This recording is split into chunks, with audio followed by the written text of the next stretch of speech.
The American Eskimo dog presents a picture of strength and agility, as well as alertness and beauty. This loving companion dog was also a popular circus dog, used for many different acts, which required his athletic and agile qualities. But this very clever dog has a history that reaches far beyond America.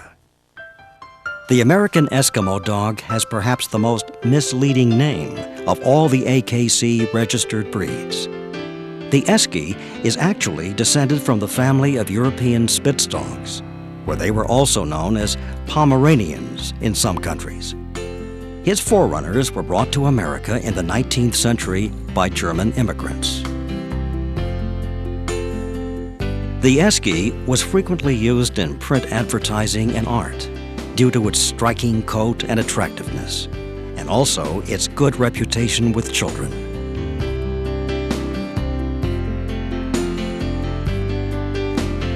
The American Eskimo dog was admitted to AKC registration in 1994, giving this wonderful breed a chance to be appreciated fully by fanciers.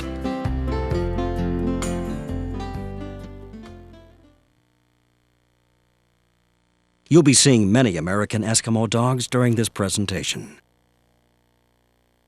Some are outstanding examples of the breed, others less so. All will help your understanding of the Esky.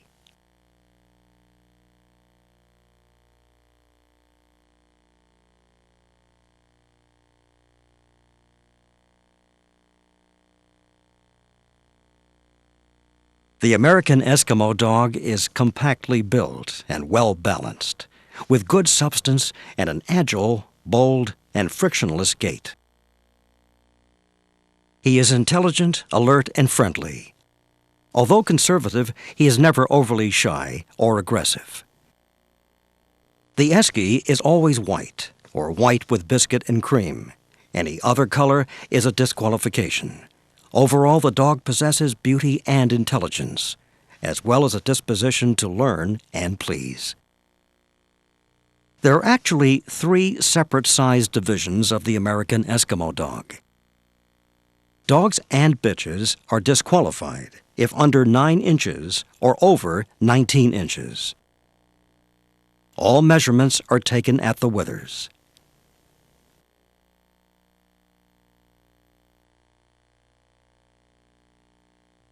The toy measures between 9 inches and up to 12 inches. The miniature is over 12 inches and up to 15 inches. This is the front view of the miniature Esky.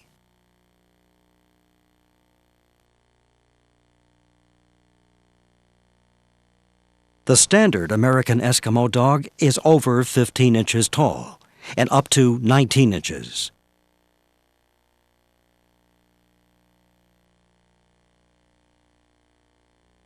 And this is the front view of the standard Esky.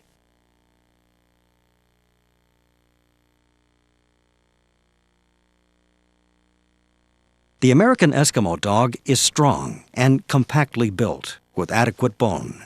The length of the back from point of shoulder to point of buttocks is slightly greater than height at the withers, an approximate 1.1 to 1 ratio. This is a standard Esky. This is a side view of a miniature Esky.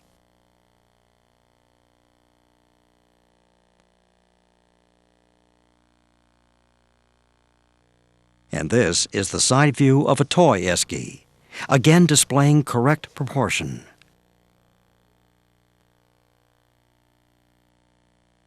As we examine the head, take notice that the expression should be keen, intelligent, and alert. The skull is slightly crowned and softly wedge-shaped, with the widest breadth between the ears. The stop is well defined, though not abrupt. The muzzle is broad, with its length not exceeding the length of the skull. It is still acceptable if it is slightly shorter. Nose pigment is black to dark brown. Pink nose pigment counts as a fault. A snow nose is acceptable. Here is an example of a snow-nosed Esky. The lips should be thin and tight, black to dark brown in color. Pink lip pigment counts as a fault.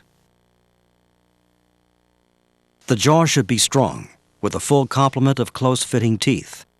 Note that the bite should be scissors or pincer. The eyes are not fully round, but slightly oval. They should be well set apart and not slanted, prominent, or bulging. Note that the presence of tear stain, unless severe, is not to be faulted. It should not outweigh consideration of type, structure, or temperament. Dark to medium brown is the preferred eye color. Eye rims are black to dark brown. Eyelashes are white. Faults are an amber eye color as well as pink rims. Blue eyes are a disqualification.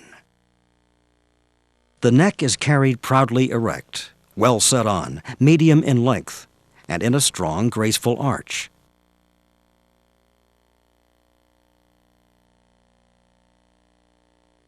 The top line is level, and the body is strong and compact, but not cobby. The chest is deep and broad, with well-sprung ribs. Depth of chest extends approximately to the point of the elbows.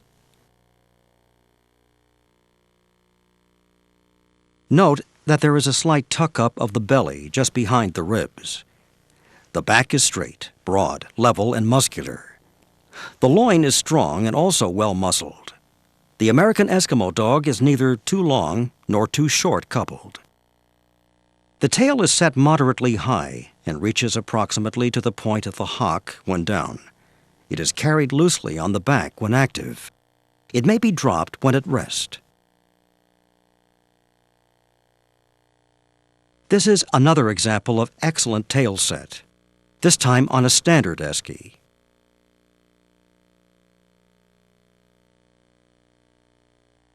Note that this tail is too high and incorrect. The tail carriage is also incorrect. Now we'll examine the forequarters. The forequarters are well angulated. The shoulder is firmly set and has adequate muscle, but is not overdeveloped. Notice that the shoulder blades should be well laid back and slant 45 degrees with a horizontal. At the point of the shoulder blade, the shoulder forms an approximate right angle with the upper arm. The legs are parallel and straight to the pasterns. The pasterns are strong and flexible with a slant of about 20 degrees.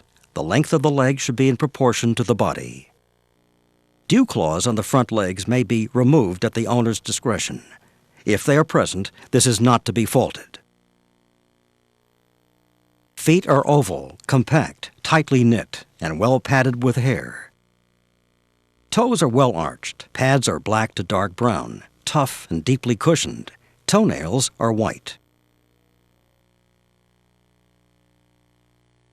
Hindquarters are well angulated.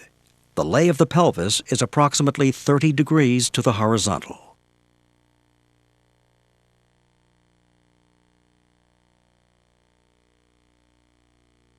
The upper thighs are well developed, and the stifles are well bent. Hock joints are well let down and firm.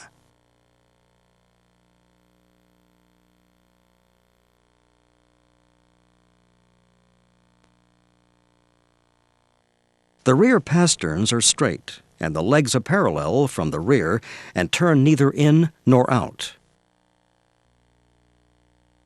The American Eskimo dog has a standoff double coat, consisting of a dense undercoat and a longer coat of guard hair growing through it to form the outer coat.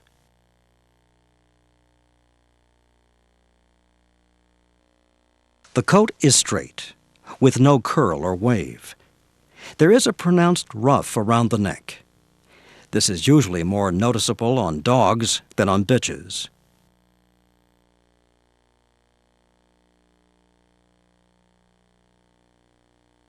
The outer part of the ear should be well covered with short, smooth hair and longer tufts of hair growing in front of the ear openings.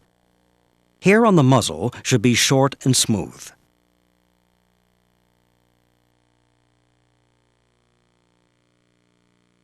The backs of the front legs should be well feathered, as are the rear legs down to the hock.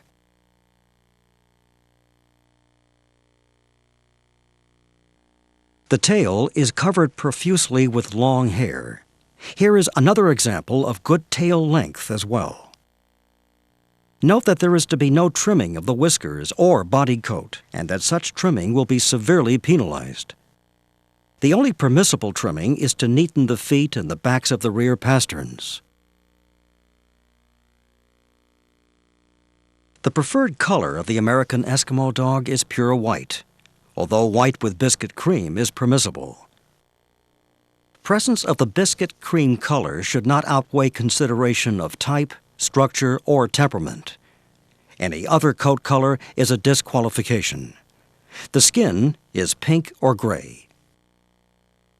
Note that the American Eskimo dog should trot, not pace. The gait is agile, bold, well-balanced, and frictionless, with good forequarter reach and good hindquarter drive. This is a toy Esky. This is a fine example of movement by a miniature American Eskimo dog.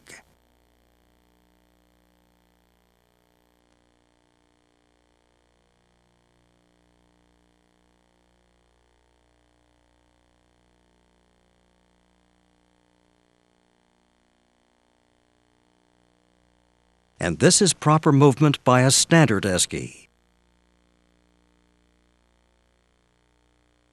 The back should remain firm, strong, and level.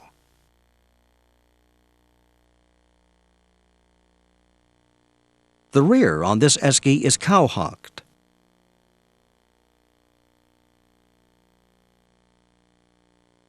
While on this Esky, the front is clearly out at the elbows.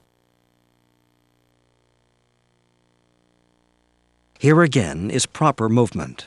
It is agile, bold, and well-balanced. Take note that as speed increases, the American Eskimo dog will single track, with the legs converging toward the center line of gravity.